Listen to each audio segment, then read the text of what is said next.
Dans la première section, nous présentons des œuvres qui se répondent les unes aux autres, comme des dialogues, comme des contrepoints.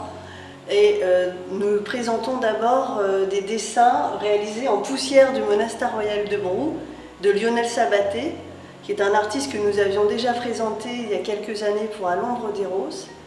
Alors ces 7 visages pour 7 jours de la semaine condensent en quelque sorte les traces laissées par les visiteurs du monastère comme autant d'ADN qui recomposent un visage universel. Et ils interrogent finalement notre présence au monde en transformant aussi des matériaux un peu rebutants, ces vestiges organiques, en quelque chose de très beau et de très délicat. Et puis il y a ce côté un peu insaisissable, très léger, très délicat, qui va s'opposer au contraire à la densité très forte de l'expérience d'apesanteur de Judith Réguel qui est présentée au fond de la pièce. Avec le choc et la sidération, c'est le surgissement du noir, et en premier lieu avec l'œuvre de Pierre Soulages, qui est le maître incontesté de l'outre noir, dont nous avons la chance de posséder une peinture de 1964, dans laquelle le geste est encore très important, et on voit que du noir surgit la lumière. Dans cette partie consacrée au choc et à la sidération, nous avons des œuvres qui évoquent à la fois cet événement imprévu qui s'est abattu sur nous, des notions de chute, des notions de brouillard, voire de cataclysme. On a une œuvre qui s'intitule « Chant de bataille » d'Armando,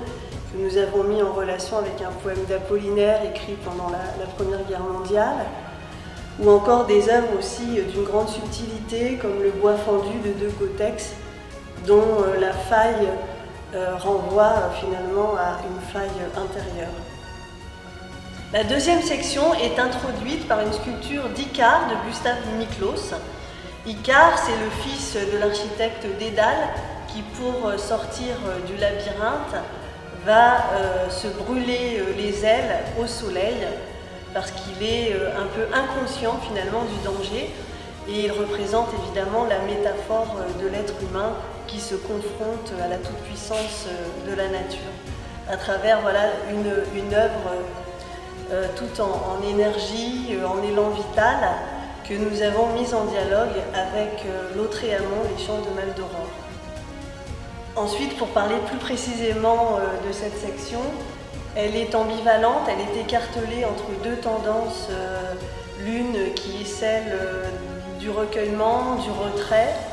de ceux finalement qui se sont retrouvés confinés un petit peu dans l'attente de savoir ce qui allait arriver, et puis la ligne de front, le combat contre la pandémie avec des œuvres, elles, qui sont plus violentes et tourmentées.